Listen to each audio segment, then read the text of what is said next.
and welcome to the Passenger Seat Podcast, a podcast designed to fill your passenger seat with chat about classic cars, all recorded from my 1968 Morris Minor Peggy.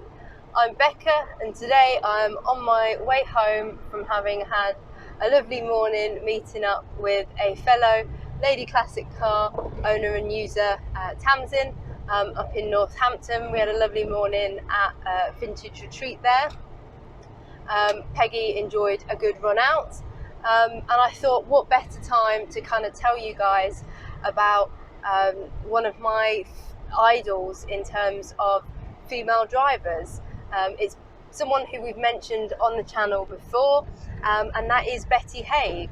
So if you enjoyed hearing us talk about Betty Haig and her car very briefly in a previous episode, then this should definitely be for you. And if you haven't heard of her, then hopefully you'll learn a few things about what an interesting and inspiring person she is. So Betty was born in 1905 in London.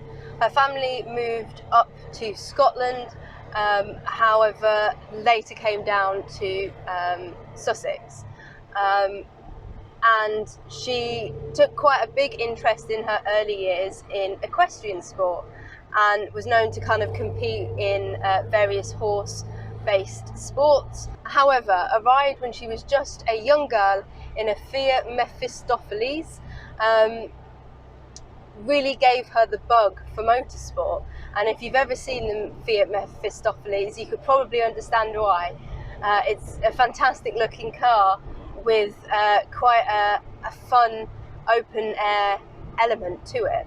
So definitely something that would catch the bug of motorsport for anyone. And so at just 14, she went and purchased a Douglas motorcycle that was 2 3/4 horsepower. However, that wasn't quite fast enough for Betty Haig, so she started working with a local garage at the time to learn how to tune up the engine of this Douglas motorcycle so that it could go a little bit faster. A concerned great aunt worried about the kind of speeds that Betty was doing on this motorcycle at a young age, helped her purchase her very first car at the age of 16. However, the car unfortunately did not last very long and actually caught fire, thankfully whilst Betty wasn't in it, because the cars were so temperamental at the time, and so Betty was briefly without a car. However, she decided to be quite smart about what had happened to her, wrote an article for a newspaper about the fact that her car had set fire, and used the money that she had got for writing the article to purchase her next car, which was an Austin 7 Sport.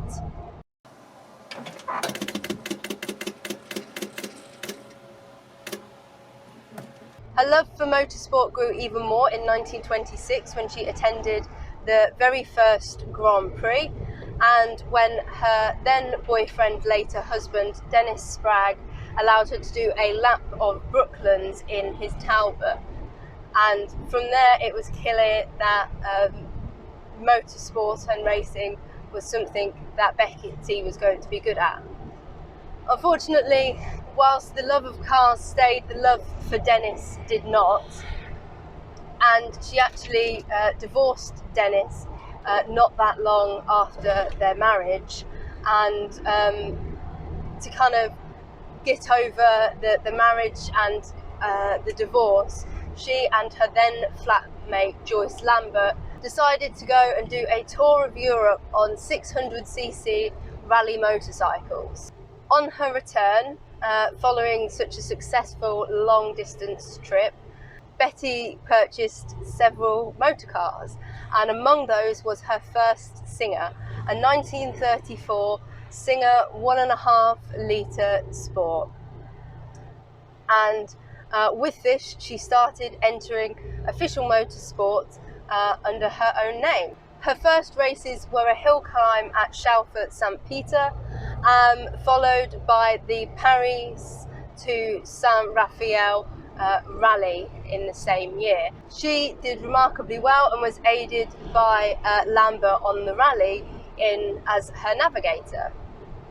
And the success of this particular year with her Singer spurred Betty to write to the Singer Motor Company's Works racing team to tell them of her success and seek out Works support for 1936. She was successful in receiving partial support from the Singer Motor Company in 1936, and 1936 turned out to be a pretty good year for Betty and her classic, or well, contemporary cars then. As 1936, she took part in the very first and only time that we've seen motorsport in the Olympics. It had been kind of decided that in a hope to kind of showcase some of the engineering that was coming out of Germany in terms of their car production, Hitler had chosen to include motorsport within that Olympics.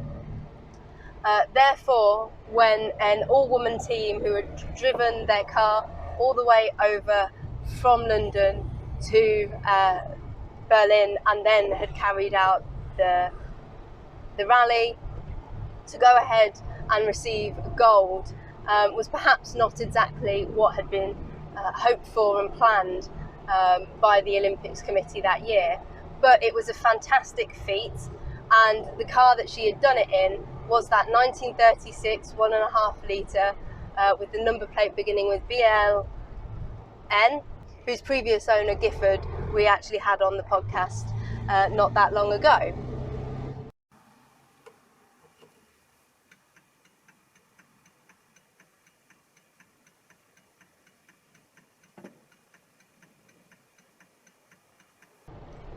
Betty's motoring experience went from strength to strength following that, and she continued to compete even despite accidents such as a flaming deluge coming flying at her while she was in the crowd at a motorsport event in 1938.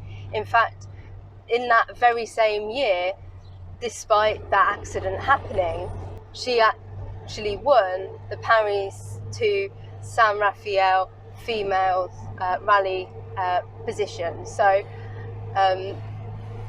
continuing to do really amazing work on the rally field, regardless of kind of gender.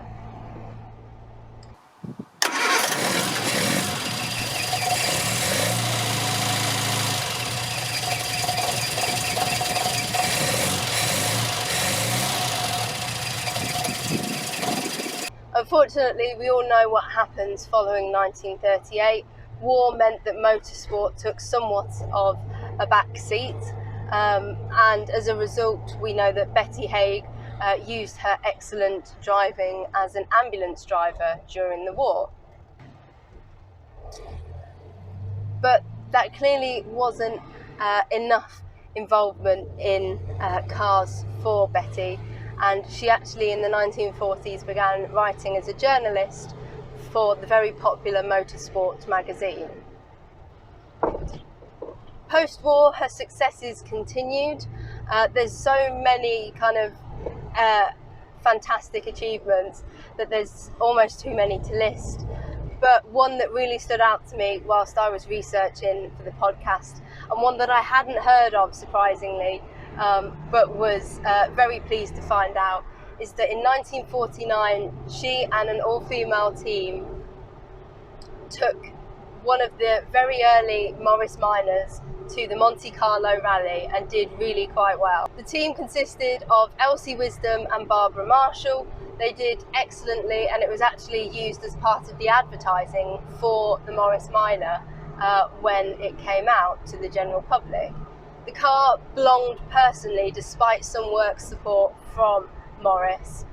It belonged personally to Elsie Wisdom, And unfortunately, despite some kind of research and asking some very knowledgeable people in the Morris Minor Owners Club, it doesn't seem that the car that they used for that rally has survived in any way, which is a real shame, because it would have been great on a personal note to have been able to see both the car that she won the Olympics in, which I've obviously seen before, and also the Morris Minor that she completed the Monte Carlo in.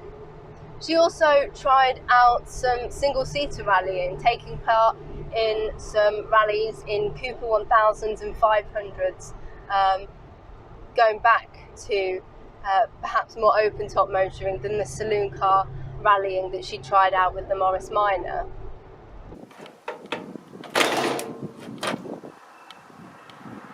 In the 1960s, despite going into her 60th year, and perhaps much older than we'd expect most people these days to be involved in racing, we see her winning time and time again. She won the National Ladies Hill Climb in a Coventry Climax Lotus 7, and went on to set a record at Prescott Hill that was held for a fantastic amount of time, to the extent that there's now a trophy named after her for the fastest female racer up Prescott Hill during the races there. She was also keen to remember her roots and make sure that they were preserved. And with Guy Griffiths in 1966, she set up the Historic Sports Car Club to kind of continue the use of the cars that she'd really cut her teeth on.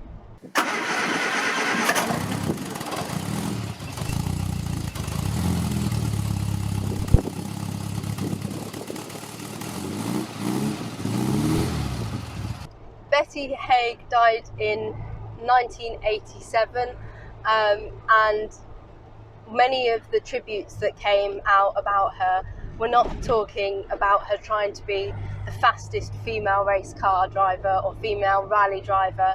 She was always striving to just be the fastest driver on the course at the time, and to have that gold medal attributed to her is a fantastic feat that certainly goes some way to prove she did a really good job of working towards that.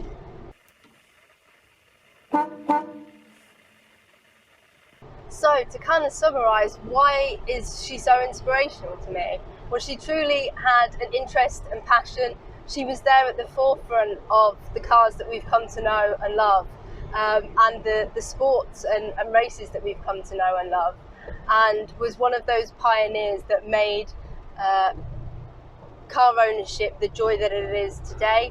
She worked really hard to be the best that she could in what she was doing, and really carve out a path for all drivers, not just female drivers. But it's not to be sniffed at that she worked a lot of the time with all female teams that absolutely excelled at what they were doing. It's also worth noting that she carried on racing into her 60s. Those awards that she won in the 1960s, she was in her late 50s and early 60s, having born in 1905. And that's certainly a time that I think we'd see most people retiring from motorsport these days.